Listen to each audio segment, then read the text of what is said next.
Hello, everyone. Hi, it is just me. Liz will actually be joining us. I usually don't just see my face in the screen, so I look so much bigger.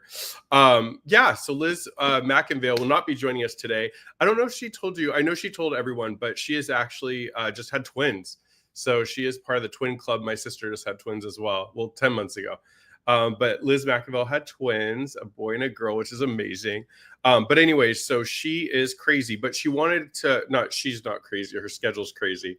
But she is going to join us. I'm so excited at the end of this month. So the fourth Wednesday in March. So there's going to be a special live stream we're doing. She's going to be there. So you'll get your Liz fix. When Liz and I were talking about this schedule for this year, I really wanted to, and I think she did too, wanted to be on the first of the month. I feel like Liz is such a familiar face. She's been doing incredible advocacy and just work to get people better tirelessly from OCD and related disorders. So I always like to have her on the first of the month to kick off the month and just everyone feel comfortable with a familiar face. But it'll just be my face today. I apologize if my face solo is not good enough, but I will do my absolute best to have a great stream. I'm here at my apartment. I do have an office. I always run to it afterwards. This is 9 a.m. here on the West Coast. So often it's between 10 more minutes of sleep or my office, but just hanging out at home. Relaxing, wanting to talk about OCD and related disorders with y'all. So welcome.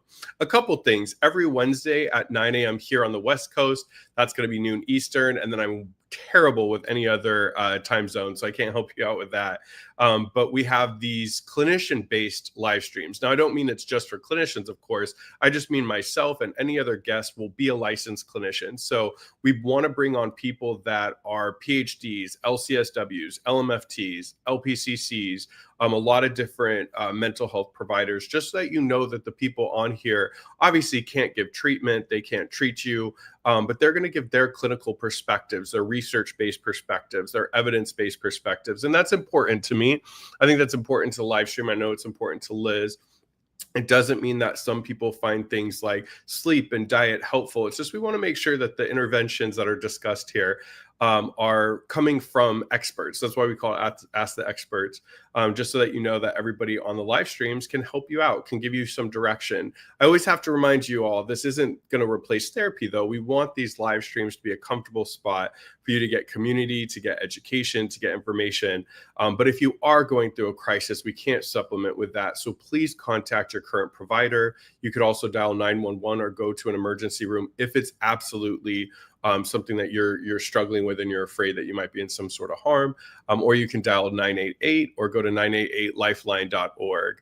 Also, this is amazing. This is live streaming on all different platforms. We have YouTube, we have Facebook, we have Twitch. I think we have X, all these different sites. So, when you comment and everything like that, you're part of a community. And the good thing is afterwards, if you find something helpful from this live stream, you can absolutely share that with people. You can have them go to youtube.com/IOCDF. You could have them go to facebook.com/IOCDF, or you can go to IOCDF.org/live streams to get information on upcoming live streams. I'm not the only one. We have Tuesday evening live streams. They're 4 my time, 7 East Coast.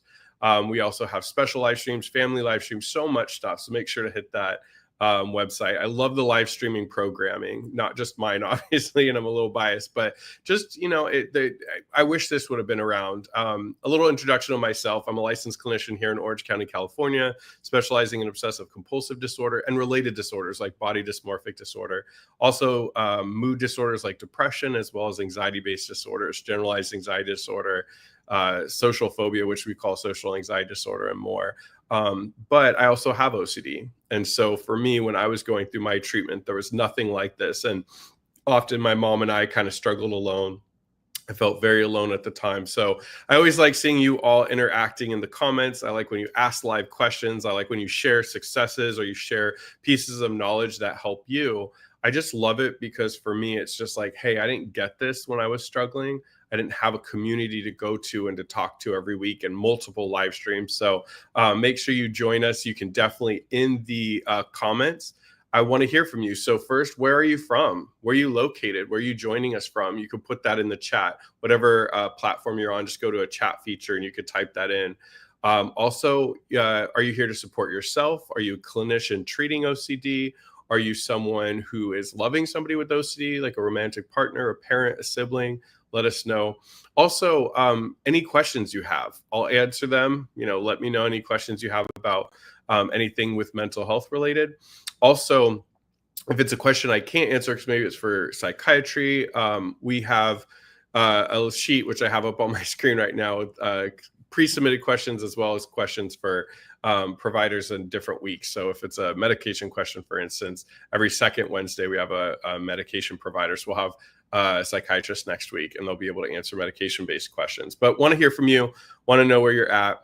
Also, I always like when you share, like, what's one thing for you personally that you feel has been really, really helpful in your recovery journey? I'd love to hear that. So maybe you could put in the chat as well, is just what's something that for you personally has been like a motto or something to remember that has just really, really helped you kind of get better. So I want to talk about two things before I jump into questions. So I run support groups where I work, and I always come up with a topic for open discussion. Some people are in the group aren't as comfortable sharing. So I feel like the group discussion always allows everyone to kind of jump in. And one thing that we were talking about this week, and I want to talk to you all about, is it comes from acceptance and commitment therapy, which you may hear ACT. ACT is an evidence-based treatment, not only for OCD. In fact, ERP was designed for OCD, but ACT sort of people can use it for different things. But one of the strategies in ACT is what's known as cognitive diffusion. So all of us with OCD, myself included, right, we have more cognitive fusion, meaning we identify with the content of our thoughts. We start to like internalize the shame and the guilt we feel from OCD. So let's say I have thoughts about harming people in public. Maybe my fear is that I'm going to kind of lose it and harm people. What happens is, as I'm in the store and I'm having these thoughts and these what if questions and these worries, I'm going to start to kind of fuse with those thoughts, start to enmesh with them. And it's like, oh my God, could I really do it? Is this the day? Am I a bad person? Right? We start to ask ourselves all those questions. Now, it also comes with a lot of emotions. It comes with a lot of physiological sensations. And you start to notice the closer you get to people in the store, the more elevated you start to feel. That is a fusion with thoughts and feelings, right? We're identifying with the OCD. We're feeling like the OCD is us, and it feels safe or comfortable to drop the products wherever you're at, exit for the store, get in your car, blast the air conditioning, go home, right? And then you feel that relief, and then you misinterpret the situation as like, hey, I'm a dangerous person. Thank goodness I'm home. With cognitive diffusion, I think of it as like you're taking your thoughts and you're almost throwing it up on a karaoke screen. Obviously, karaoke, if you've ever done it, hopefully everybody's done karaoke or this doesn't make sense. When you're watching karaoke on the wall, right, you see the words up on the screen. And that's how I like to think about it. So let's say I'm in the store and I'm starting to have a thought. I have the thought, like, what if I kind of lose it? Usually thoughts come in a what if, or I may, or I'm about to, right? So let's say I have the thought, like, what if I hurt somebody in this store, just lose it and hurt somebody in the store? What I would do with cognitive diffusion is I imagine almost like taking that thought and throwing it up on the screen and then starting to pull back and almost become like an objective observer and saying, oh, I'm noticing that I'm having a thought about harming people in the store.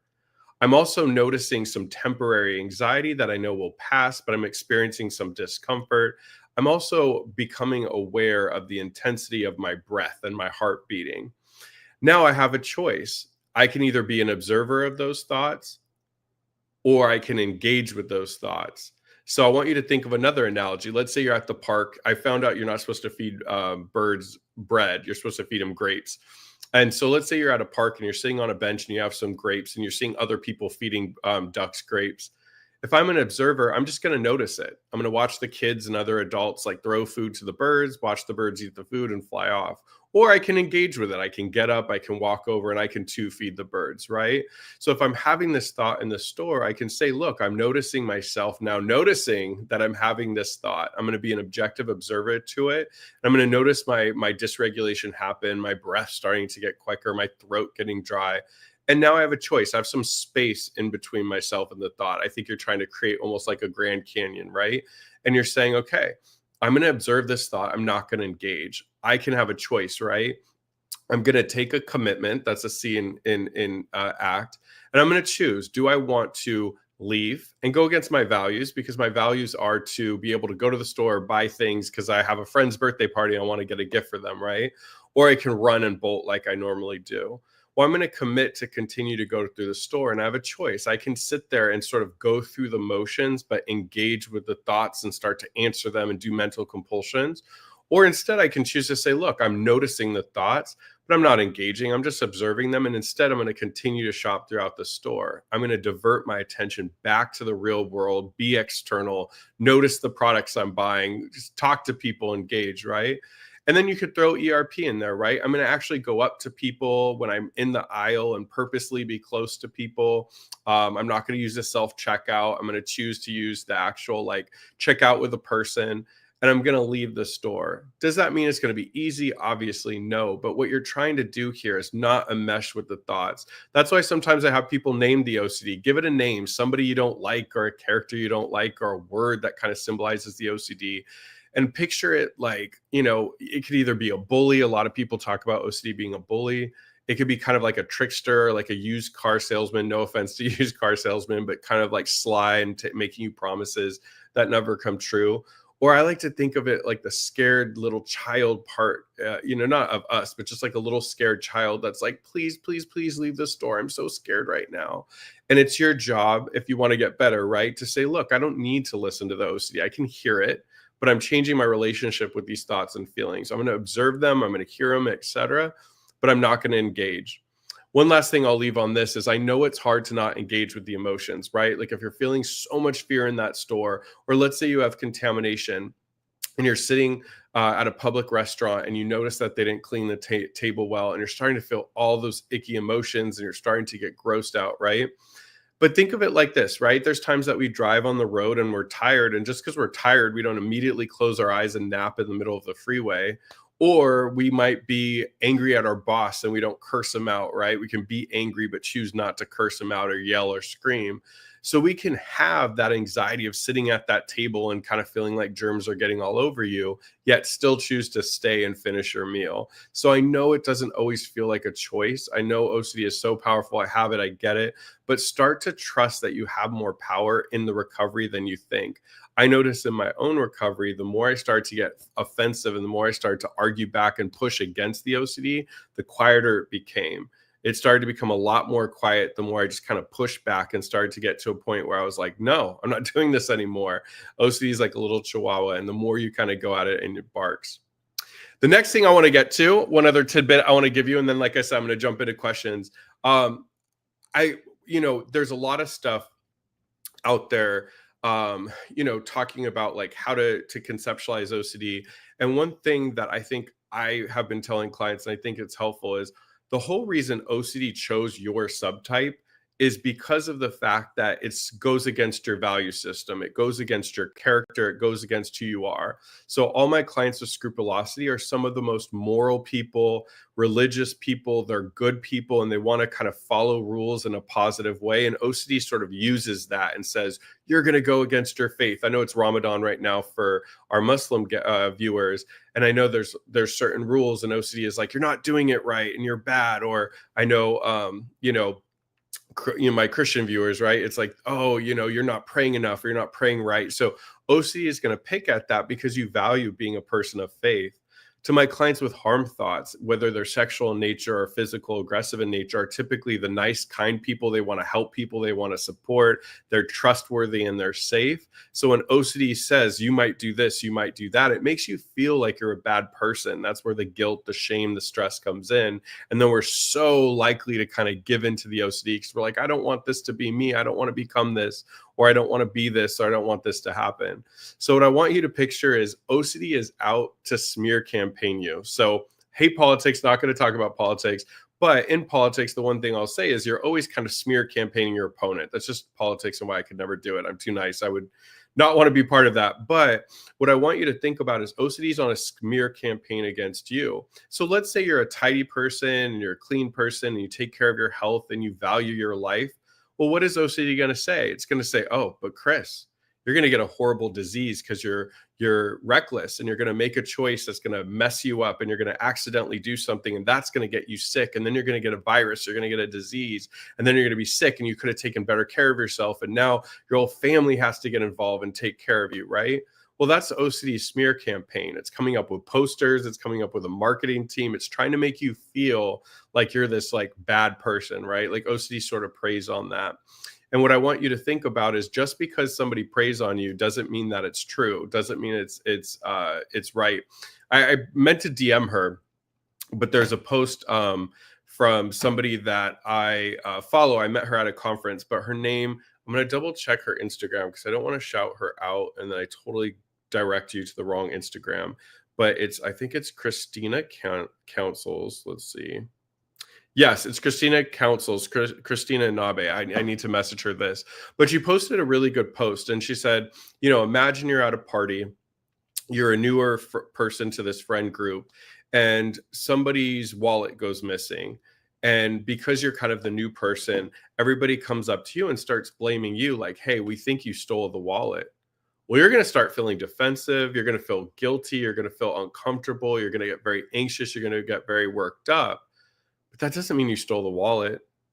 It doesn't mean that you want to steal the wallet. It just simply means that we have a normal reaction when we're being blamed for something or told we're something that we're not. Now, somebody without OCD is going to leave that party and feel very sad and very hurt, but they're not going to question if they stole the wallet or not. They're sure. They didn't walk over, grab a wallet and take it, right? But with OCD, because it's so much uncertainty, so much confusion and doubt and, back and forth, right? What happens is people then leave a situation, and because they had some guilt and shame, they misread that and be like, wait, maybe I did steal the wallet. I must be a bad person. So remember, just because you're feeling guilt or feeling shame does not mean you're doing the thing OCD is accusing of you. It's on a smear campaign. It wants to make you feel bad. And what your job and responsibility is to not engage with that, right? Like, let OCD be on a smear campaign, but you don't have to get down and dirty in politics with OCD. You don't have to go back and forth. You don't have to turn OCD's monologue into a dialogue. Remember, your biggest goal here is starting to pull back and disengage and delay and shrink down the contributions you give to OCD, whether it's your attention, whether it's doing compulsions, whether it's asking for reassurance or confessing. You're trying to do less and less and less and less until you're noticing on a pretty daily basis you're not giving into OCD. Hopefully something in there was helpful. Because I'm by myself and I don't have a back and forth person today, I was just thinking about some of the things that have been helpful for clients and some of the things that have been helpful for me in my recovery and some of the things we've been talking about. So just wanted to share that with you. Hopefully something in there was helpful. I'm noticing comments and questions popping up. Plus I have a lot of pre-submitted. So I am going to jump into a first pre-submitted and then we'll jump into a live. So the first question that we received is, can you give some more tips for uncertainty? So let's talk about what uncertainty is first, and then we'll jump into some tips. So in OCD, we seem to need a lot of certainty, a lot of like 100% accuracy in things that other people don't seem to need.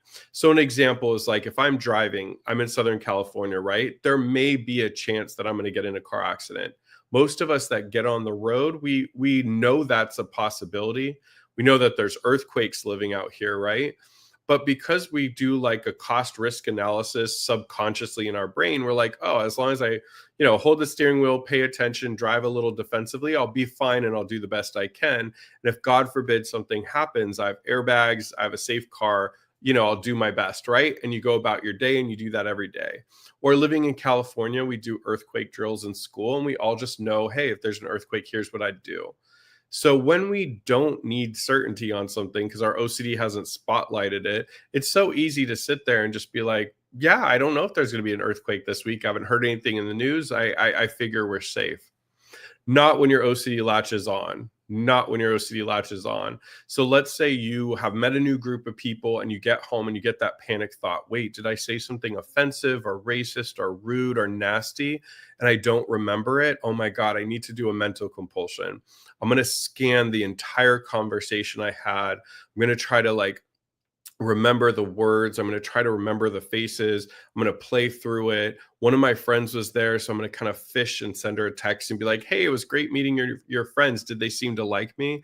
I don't remember 100% word for word the entire dialogue, which, by the way, none of us do when we leave a situation. And so, therefore, I need to get the certainty. I need to ask reassurance. I need to replay the stories in my head, right? Not stories, sorry, the conversations and situation in my head. Everybody else would say, look, I talked to these people, nobody gasped, nobody walked away, nobody sent me a text. And I don't remember saying anything. I didn't, have any kind of moments, and they just don't even think about it. So that's what uncertainty is where we start to question and doubt everything that sort of comes up based on that emotion that we get and those questions. And so what we want to learn to do is say, hey, I don't need that extra layer of certainty that nobody else has. Everybody else seems to thrive and be happy in their life, and I'm over here doubting myself and having so much frustration in my life because I need certainty. I need to go on this fact finding mission. So it's going to be hard. It's doing a lot of letting go. It's just saying, you know what, until somebody texts me that I hung out with earlier and says, hey, we're really hurt by the rude things you said, I'm going to assume everything's okay. It's not my responsibility to prove OCD right. The world will tell me if something's wrong, right? It'll smack me in my face. So if I am hit and run, I'll know I hit someone because there'll be a crunch, there'll be a jolt in my car, I'll hear smashing, right? Like, it's such a big event, I could never walk away and not know. It is not my job to search and to do mental compulsions and stuff. So it's going to feel hard to let go and just say, like, hey, I'm going to move past something and not keep trying to ask questions or figure it out. It's going to have that kind of reckless feeling like something's unfinished, but start to get and notice that feeling and say, hey, I know it's going to pass if I just shoot forward, don't spend time kind of in the past replaying things, or I don't try to fix something that may happen in the future. I'm not 100% certain, but I have to start trusting that if an event happened, I would get the information to me. I don't need to go seek it. People without OCD, an incident happens, they respond. For us with OCD, we respond to an incident that hasn't happened yet. And that's why we're doubting a situation, because it's not occurring, right?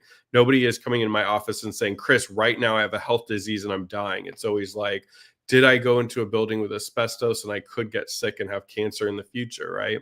So I know uncertainty is tough and we want all the answers and it's so hard, but learning to let go, you actually have a lot more power in that. You're not trying to spend all day figuring out things. And sometimes that's what's hard, right? You have existential OCD. Am I really here? What's the purpose in life? Like, is this a simulation? Is God real? Am I real? What's the purpose in life? Is there any meaning to my life? I mean, those are questions philosophers have been trying to answer for centuries and still haven't answered. So that's what is finally, I think of it as like, if it's an unanswerable question, walk away, let it go. You'll be better for it. I'll go to some live ones. We have Elise Rhodes, who at 11:23 your time, Emilio, says, how detailed do imaginal exposures need to be? So if a client is consumed with anxiety about the thought of her child being killed in a school shooting, I feel horrible asking her to describe details. So here's what I always like to do, Elise. I totally agree with you. Two things that I always say is, one, treatment should not be fear factor. I did a talk with Liz McInville on this, and Michelle Massey. Sorry, I was talking about the ACT workbook at my group last night, and she's Marisa, and Michelle Massey, who I love so much. Michelle, we did this talk about fear factor. Treatment is not supposed to like shock or make your client miserable or make them uncomfortable. Or if you all are watching with OCD and you're doing scripts or narratives like imaginal exposures, the goal is not to be fear factor and shock you into things. And the second talk that Liz and I did with Emily Bailey and Callie Warner was, OCD doesn't mean you have to accept your worst case scenario as fact. So what I like to think about it is, when ERP was discovered in 1966, I always say Victor because I think he's not Russian, but his last name is hard to say, or maybe it's his first name. But anyways, he created ERP and OCD treatment in 1966.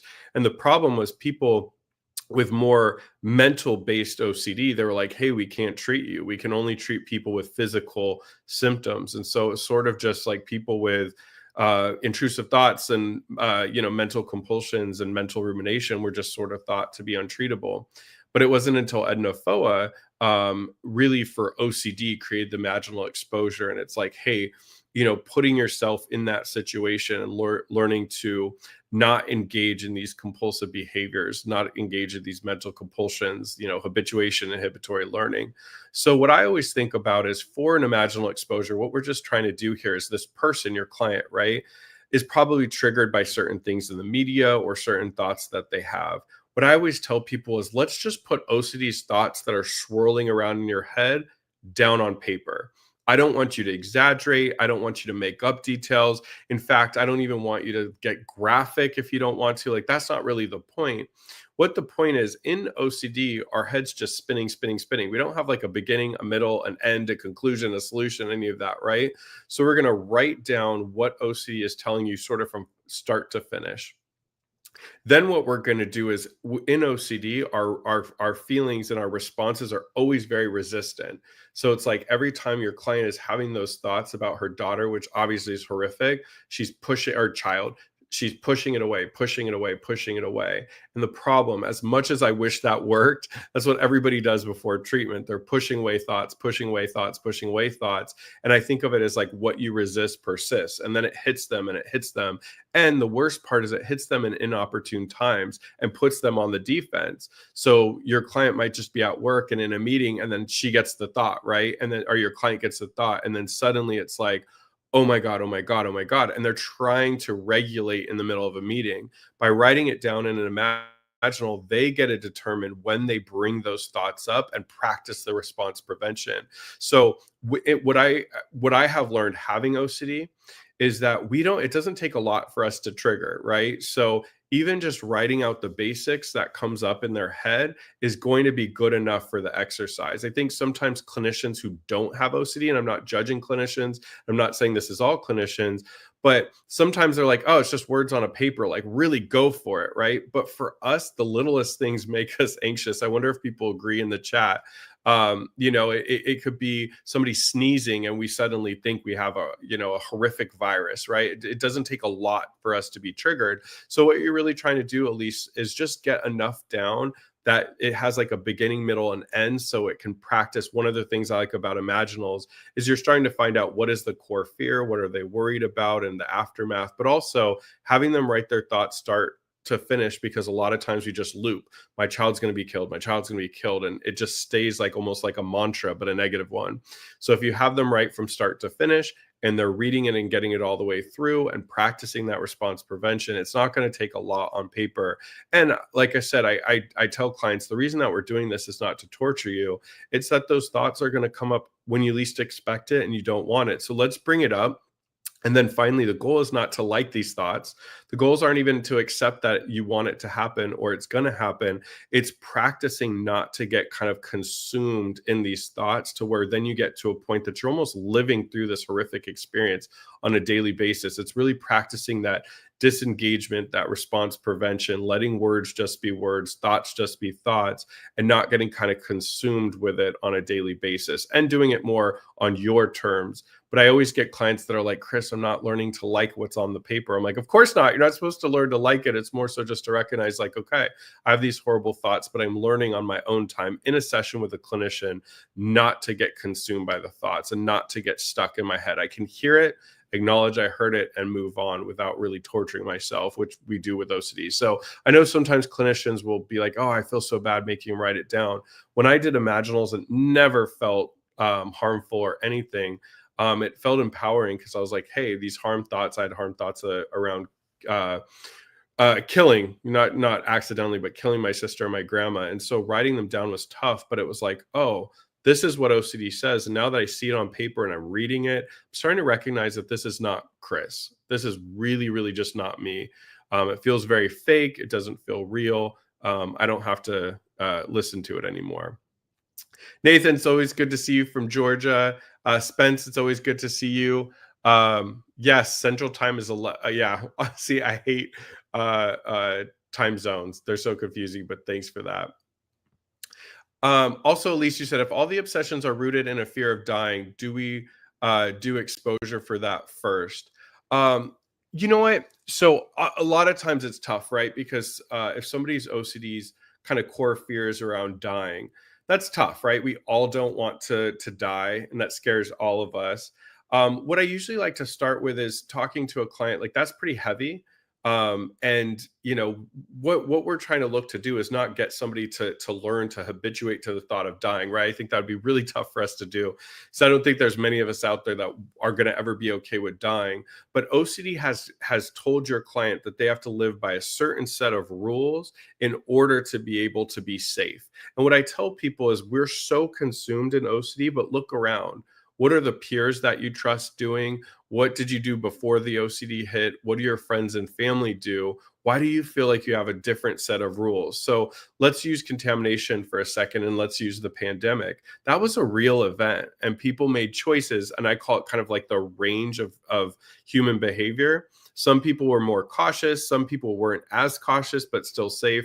Sure, there's some people that treat it like it didn't happen at all or wasn't real. And then there's clients with OCD going to an extreme, but somewhere in that range is what the general public is doing to keep safe.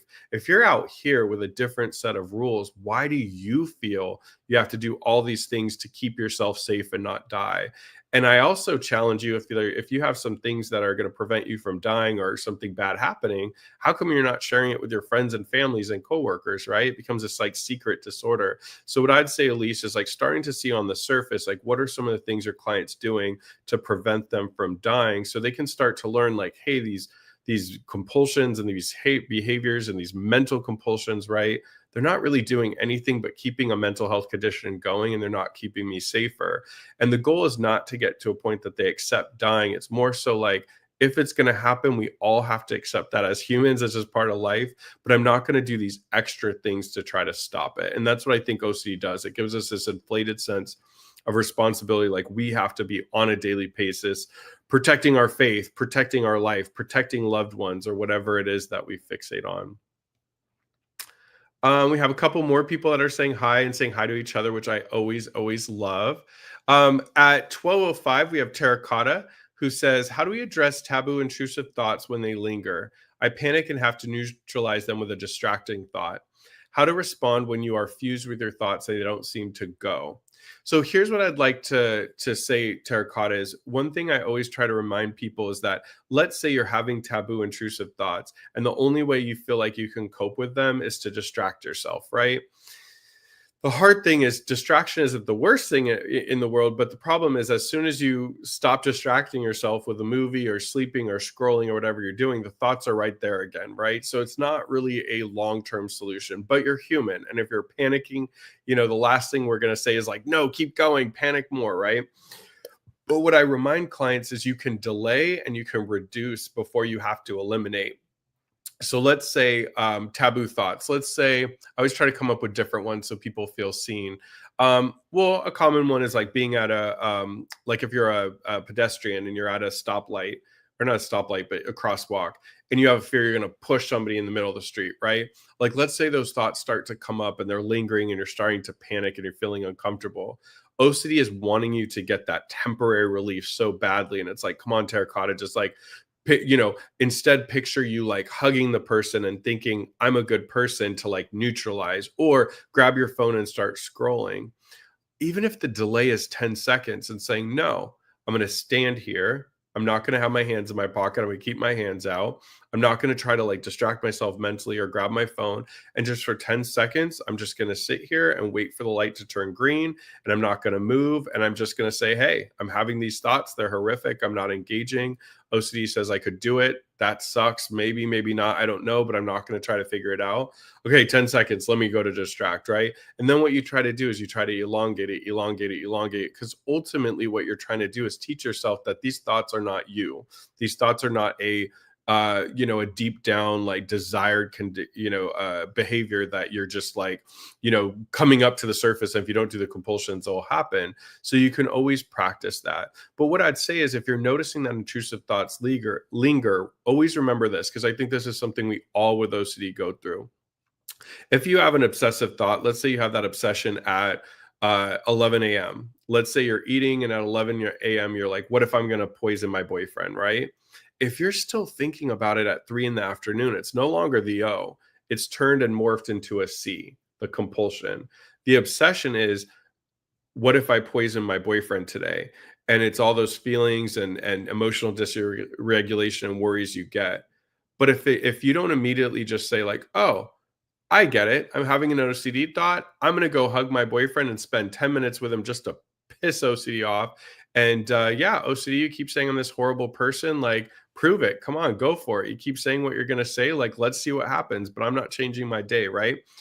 If you don't do something like that, and there's different techniques what you could do when you have an obsession and you're just thinking about it all day and it's linger and you're focusing on it. Maybe you're not even really engaging, but you're just kind of observing it, you're noticing it, but then it starts turning into like questioning and engagement and back and forth. The problem is it's going to linger because it's getting attention. We're trying to take away our attention. We're trying to have quick conversations with OCD. So if I'm sitting there and OCD is like, "Hey, you're going to poison your partner," it's like, "Meh, that would suck." And I go right back to eating my breakfast and then go on with my day. My conversations with OCD are short. They can't linger. So I know it's so hard to disengage with the thoughts because it picks themes that are important to us and we feel irresponsible and guilty if we choose not to like answer the question or figure the question out. But that feeling of like disruption and discomfort is just like turbulence in a plane. It will fade. So what I would challenge you, Terracotta, is with your clinician, really say, how can I start to disengage so my thoughts don't linger all day? I know I can't get rid of them. I know I can't just like make them go away, but I can choose to not pay all my attention. Remember, it's really hard to do two things at once. It's hard to pay attention to something and something else. So if you had to like watch a TV show and you're writing notes for a class and you're also listening to a podcast about mental health and you're trying to take notes on that, it's too hard to do both. So your goal when you have just running intrusive thoughts that you start to get compulsively fixated on and you're listening and answering and everything is if you start to focus outward, you start to notice like the people you're conversing with, or your professor talking, or you're ringing things up at your job and you're focusing on that. The thoughts are still going to be there, but because you're not giving them your full focus and discussing them back and forth, they start to become this nagging background noise. And you'll even start to notice that there's patches where you don't even think about the thought and then it hits you when you're least expecting it and it talks a little bit and then it fades, etc. Now, part of what the treatment is, going back to what I was saying to Elise, is a lot of times we're walking around praying those intrusive thoughts don't pop up, and then they hit us and then it shakes us to our core. We're at Disneyland with our friends and then we get the thought and it's like all you could think about, right? That's why bringing up these thoughts and these feelings is so powerful. You're not bringing them up because you want them, you're not bringing up because you like them, you're not bringing them up and making them terrible or doing fear factor with them. You're just simply saying like, "Hey, I'm at Disneyland. I absolutely know OCD is going to say that if I step on a crack, one of the rides is going to fall and kill everyone on it." Already knows OCD is going to say that. So if I'm walking around the park and I step on a crack, I'm like, "OCD, I know what you're about to say. You're going to tell me that a ride's going to crash. See, I called it. Yeah, sucky thought, not happy about it. But you know what? I have OCD. I'm going to have thoughts like this." But challenge myself to really kind of focus outward and go back to what I'm doing, eating my overpriced churro. Just went to Disneyland. It was like $8 for a churro. And for people that really want to push themselves, they might step on cracks on purpose and say, "All right, OCD, bring it on. You keep telling me all these crashes are going to happen. I don't really believe you, but let's see what goes on. You said it's going to happen." And then at the end of the night, when nothing happens, you get to walk away and say, "Wow, another time OCD lied to me." It's Astasia. Liz is doing great. She's a little workaholic. So we're always saying like we're getting emails from her about work. We're like, "Girl, just had twins. Relax, relax, relax."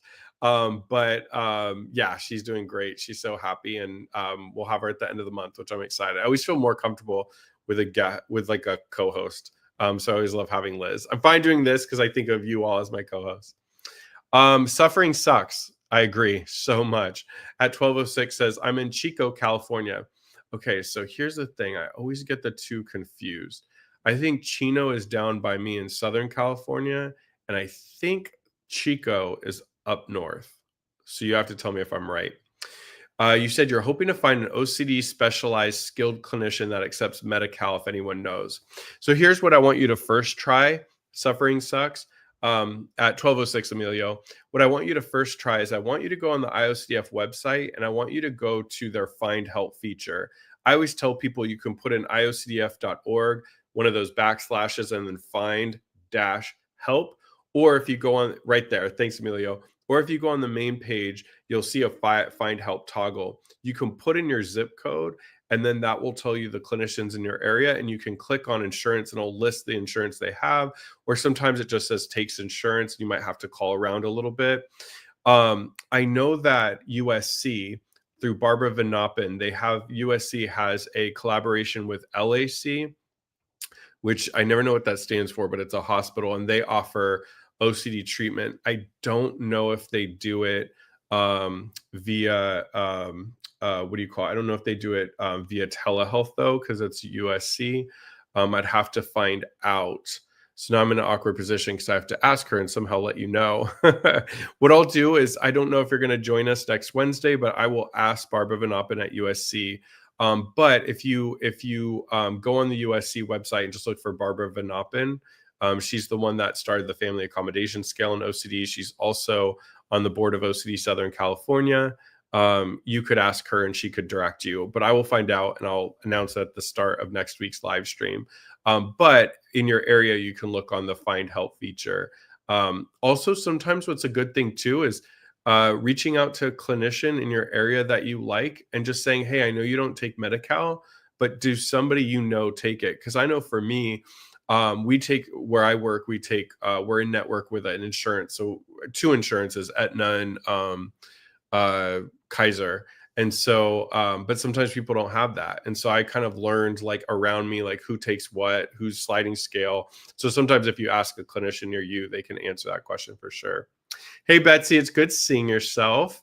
Chronically, Chris, you said, having OCD yourself, do you ever find it difficult to treat others' OCD? I was so nervous about that. That's at 12:06. I was so nervous when I started. I thought just what you said, Chris. I'm like, what if I end up like having to do exposures that maybe I didn't even know will still trigger me? What if I pick up on other people's OCD?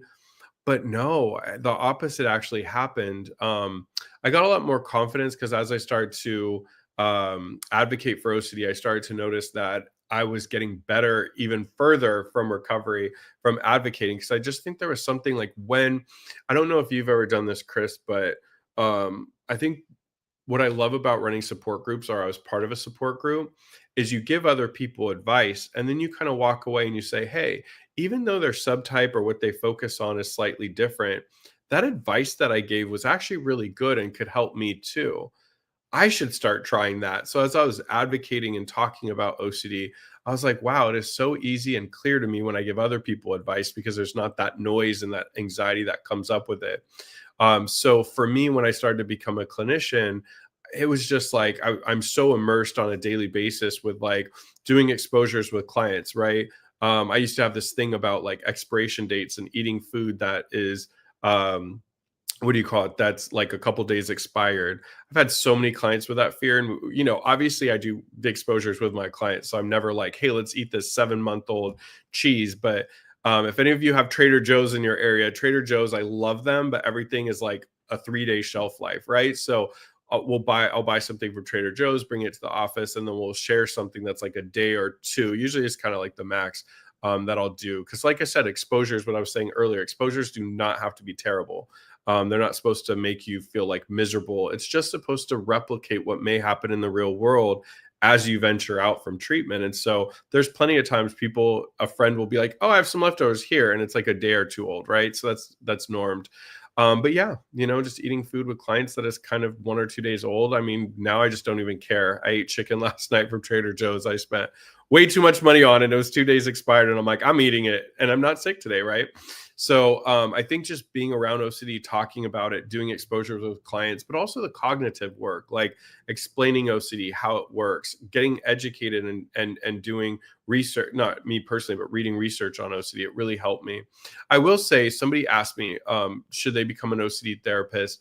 And what I say is the good news is like, if you're going to undergrad, it's about 4 years, and then graduate school is probably about 3, and then you have hours. Typically, by the time you're going through school and you're starting to treat, you'll probably be in recovery yourself. But the only time I'd tell somebody to caution is, hey, maybe if you're not at a place in recovery that you can really put your client first, maybe you should work on yourself first, because obviously it's about the client. But I'd say, Chris, like it's absolutely helped me. I think the reason I haven't had a relapse in all these years is because I'm doing exposures every day. But more than exposures, I'm talking about it. I'm learning cognitive things, learning other tools.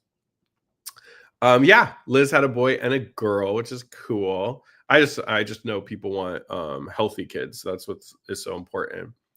Khaled asked about PANDS for kids. So if people are unaware, I'm not even going to try to say what it stands for. Actually, I will look it up. It just doesn't it doesn't roll off the tongue, because see, PANS is pediatric acute onset neuropsychiatric syndrome, and PANDAS is pediatric autoimmune neuropsychiatric disorders associated with streptococcal infections. So what this is when a kid, it's in children, have PANS. Basically, it's usually a strep throat, but there's been other like Lyme disease and other conditions that could bring it on as well. It's where a kid, usually I would say around the age of 8, could be younger, it could be a little older, but it's where they haven't shown any signs or symptoms of OCD. Let's say they get a strep throat, and then almost overnight, they suddenly have full-blown OCD. So my OCD wasn't like that. I had signs since a little kid. We have pictures of me doing compulsions at 2 or 3, but it ramped up and got horrible in high school. But it was always ramping up, right? This is someone who has 0 signs, and then they get strep throat and they go to level 10. Often a lot of repetitive motions and behaviors. Sometimes things like their handwriting gets impacted. Sometimes it's like not tantrums, but just like explosions of like symptoms. And then it's an infection in the brain. And the good thing is the treatment for it is the same behaviorally, but it's very different treated medically. So somebody may not go on an SSRI. And in fact, what you're trying to do instead is to heal the infection. So I know people will take antibiotics or go on some steroids or go on other things for it. Susan Boas, former IOCDF board president, who's now a board member, she is part of the PANS Physician Network. So you can look up, maybe you have a second, Emilio, but it's the PANS Physicians Network, I think .org. But it's a different but it's going to have a lot of good information there. But what some people will do is they'll notice that if their OCD is like that, like they had that infection as a kid, now as an adult, their OCD will be fine. And then they'll just have this like onset of symptoms because the infection isn't dealt with. I know that some providers specialize in like testing for PANS and things like that, but it's definitely part of our community. There's a lot of really good stuff on that on our website. Spence is talking about cognitive diffusion. I'm glad that's helpful. Yes, Nathan, when we have OCD, we're going to have those heartbeats racing. We're going to have the blood pressure. It's the worst. Yeah, Simon at 1212 says, hi, Chris. I've heard the example of the sky remaining as the clouds move past to explain being an observer. I think that comes the self as context bit of the act. Yeah, hexaflexagon. Absolutely. There's like Simon is saying, there's a hexaflexagon. I can never say that. It doesn't roll off the tongue for me. That's at 1212, Emilio. But there's a really good shape, and at each point it has different things on it that ACT really stands for. And I have that in my office and talk about it all the time. So there's a lot more a lot more parts of ACT than just cognitive diffusion. But yes, I like to think of it as like when I was a kid, I used to go camping a lot. My favorite thing was to like lie on the sleeping bag and watch the stars shoot by. And I think of that's being an observer, right? That self as context is like observing the stars. I'm not trying to go up there and change them or touch them or move them, right? I'm just simply noticing them, and we can do their talks with that too. Yeah, Terracotta, you continue at 1213 to say, like, too involved with my thoughts. I observe them too much, and detaching them is for a big task for me. It feels so threatening. One thing I do, going back to that distraction piece, I like to call it like activity engagement instead of distraction, because I think distraction has a bad like connotation. But I'll do that sometimes with clients if it's really difficult for them to disengage. So what we might do is like I might, there's a big mall by my house, and I might go out with a client, and they're having racing thoughts, and I'm like, I just really want you to practice not mental compulsing, not trying to review, not trying to figure things out, not trying to self-soothe, count, replace bad thoughts with good thoughts. And we're going to go to the mall and we'll just walk around. We'll go to the Apple store. We'll go on the iPad. We'll play Fruit Ninja. We'll do something, right? And they'll notice like, hey, it's a lot easier to disengage when I'm engaged in something. And I'm like, let's start there. Where I'm at in my life now, if I was to get a thought, I can be sitting at home reading and not engage, right? But you can work up to that, Terracotta. Remember, if you have to be engaging in things to really, but I would say what I really empower you is to practice just disengagement. And it doesn't have to be, remember, treatment doesn't have to be 0 to 100. It can be steps. So that's why I always say, like, try to delay, even if it's 10 seconds, or try to minimize. Or sometimes what helps people is scheduling their mental rumination. They're like, you know what? Tonight at 5 o'clock to 6 o'clock is when I let myself ruminate, but it's 3:12. I will do it at 5 o'clock. And sometimes just knowing that you've set aside time to ruminate, you're able to not engage with those thoughts until 5. Now, obviously, that's not a permanent solution, but like I said, treatment doesn't have to be done overnight. It can be done in stages. Oh yeah, a little Chihuahua example. Thanks, Simon. Yeah, it's so funny. My best friend doesn't have OCD, but he had a little Chihuahua named Buster, rest in peace, because he passed away. But he always used to just like bark, bark, bark, and like little nip at me. And I always used to think like, oh, that's what OCD is. It's this little Chihuahua that thinks it's a big old dog, and it just beep, beep, beep, beep, beep. And the good thing is like, I don't have, I can walk away from Buster. I can like tune Buster out, right? I don't have to sit there and get so afraid of him. Kay at 1214 says, I want to know how to deal with intrusive thoughts. I try ERP, but sometimes it doesn't work. So what I always say is what we want to do, what we want to think of with treatment is our goal in treatment is not to eradicate the thoughts. That comes later. The good news is I promise you all, I don't spend all day in my head in thoughts anymore. It does not happen, but I had to get there. I still had thoughts after treatment, and it took time to get to a point where I got really clear on what is OCD, what's Chris, how do I not engage with OCD, right? But what intrusive thoughts are is it's basically your brain is sending you a warning and it's saying, hey, could you possibly be in danger right now? And it's so difficult because we become dysregulated the same way we do if a car almost hits us, if somebody's running after you and you're noticing that they're trying to rob you, if you're looking over and you see your little niece who's on the bed starting to fall off, right? It's not like there's a different sort of fight or flight physiological experience with OCD that's so different from real danger. We have the same experience. And so that's what's so hard is our body reacts the same way to imagined danger, or I call it fake danger in OCD, and real danger. But the difference is that's why ERP is like bringing stuff on so you know the thoughts and the experiences you're having is because you're deliberately bringing it on. That's why for me, it's like being on the offensive was that game changer for me. It's like I'm going to seek out OCD danger, not real danger. I do not jump out of planes, jump on bungee jump. That just does not excite me. I do like to hike a lot. And when I hike in Kauai, I've done some hikes where I'm like, Chris, you could have fallen off and died, but that's neither here or there. But you're not bringing on real danger. But let's say this, right? I used to have a big fear of chemicals. And when I would go grocery shopping, I would hold my breath or avoid the aisles that had like bug spray, right? So I get these intrusive thoughts all the time, like the bug spray is on you, it's on your stuff, it's getting in your home, you're ingesting it, you're getting cancer, you're going to die. It is really hard if I'm walking around the store like, please thoughts don't come, go away, I don't want to feel them, or thinking I'm going to do ERP and the thoughts are going to go away right away. Instead, what I used to do is go grocery shopping, and then at the very end, just go up and down the aisle with the chemicals. I probably looked weird, but I'd just go up and down.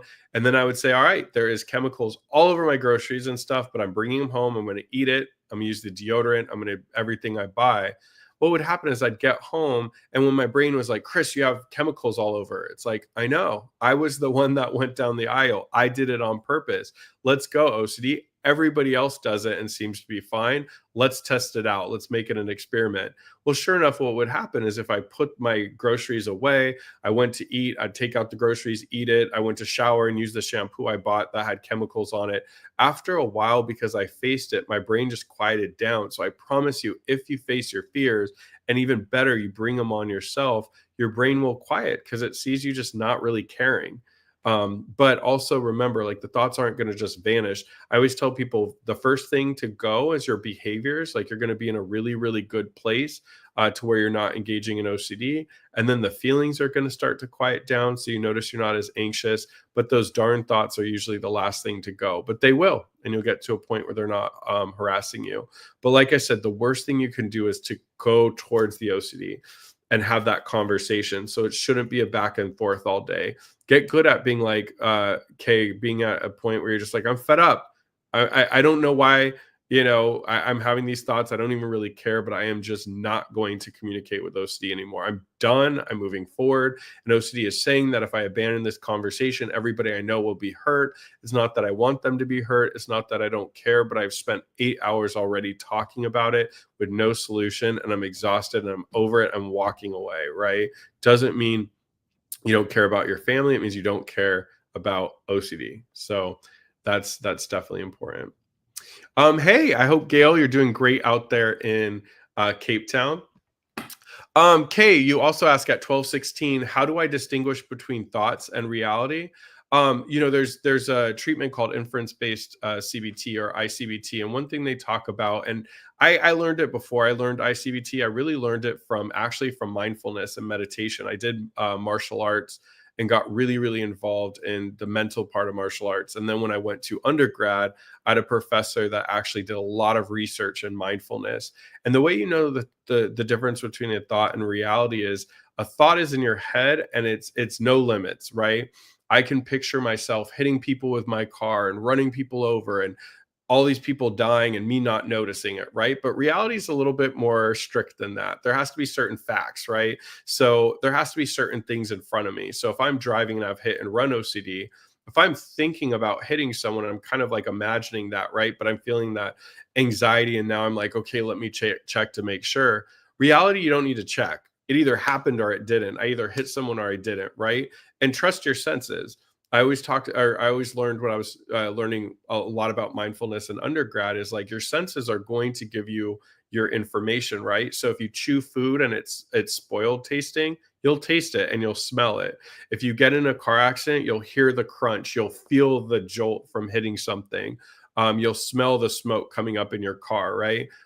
If there is if you're getting sick, you'll start to notice that you're sneezing, you're coughing, not imagining it. So reality is in front of you. It's around you. It's what is keeping you grounded.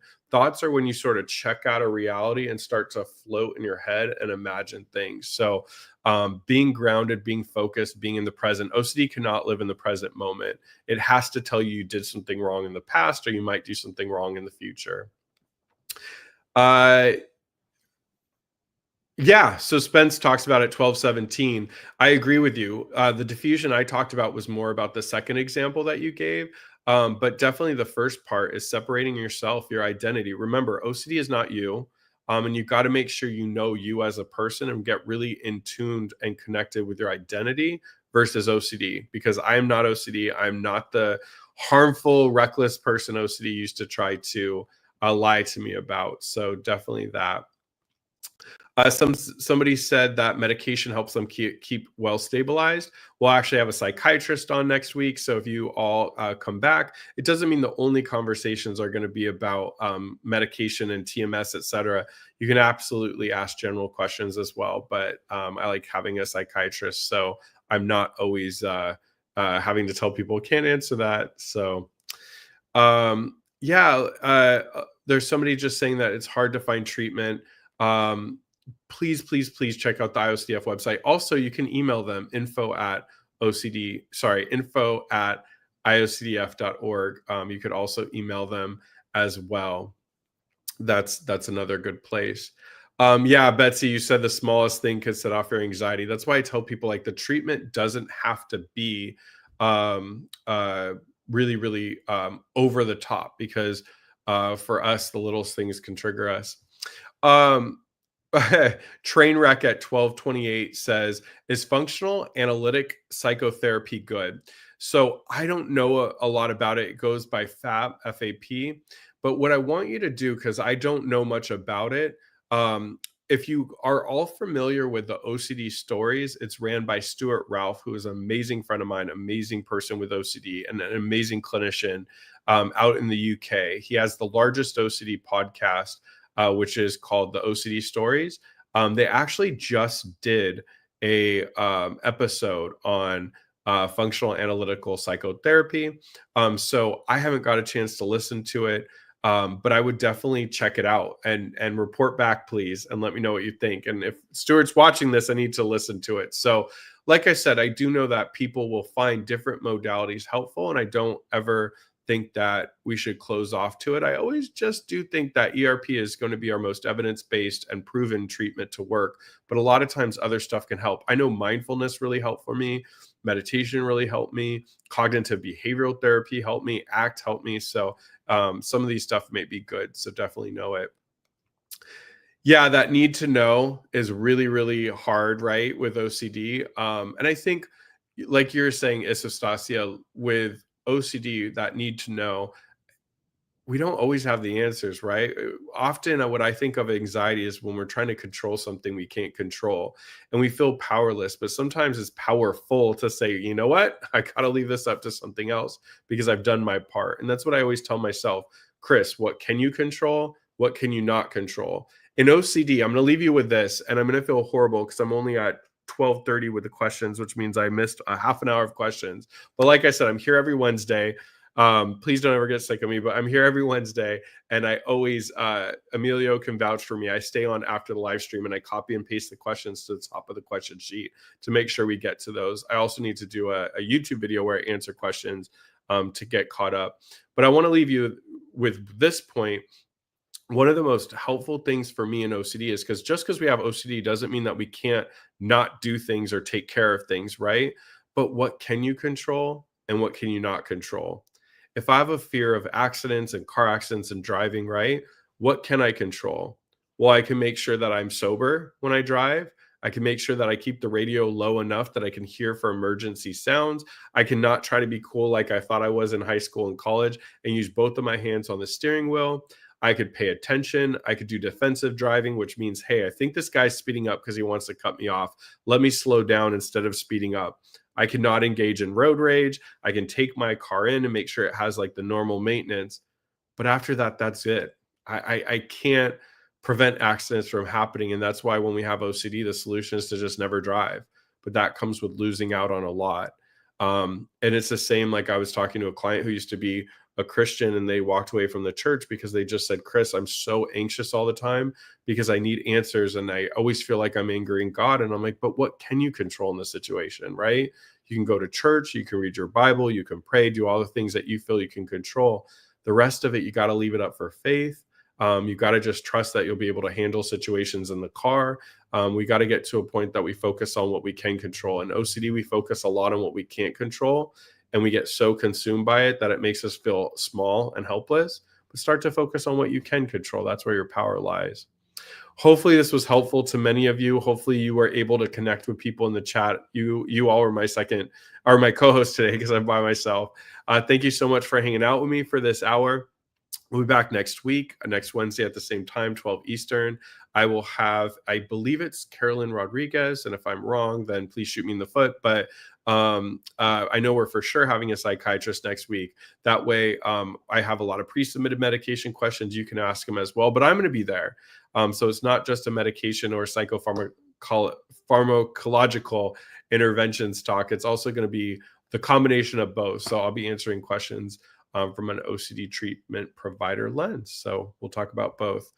All right. So I'm going to stay afterwards. I'm going to go to the questions I didn't get, put them at the top. So please keep coming to these lives. I'll get your question. I promise. We just got so many today, which is always exciting. But thank you so much. I want to leave you all with this. It's like, remind yourself that you are a good person. You are a human being doing your absolute best. And everything that OCD says about you is untrue. It is on a smear campaign. It is making things up. And the reason you care so much is because you're a good person who doesn't want the bad thing to happen or to become the bad thing OCD says. But if you didn't care, you wouldn't be here listening to this live, right? You're doing what you can to get better. Always remember that. And I'm so glad you all came out today. I hope you have a wonderful rest of your day wherever you're at. And hang in there. There's a lot of people thinking about you and wanting to get better and working tirelessly to make sure that people know what OCD is and that treatments continue to get easier and easier to access. So thank you so much for us hanging out with us here at the IOCDF. Always go to iocdf.org for anything that you need. Take care. Have a wonderful day, and I'll see you back next week. And don't forget to go to iocdf.org/livestream so you can find out about this live stream and more. Take care. Have a wonderful day, and we'll see you next week. Bye.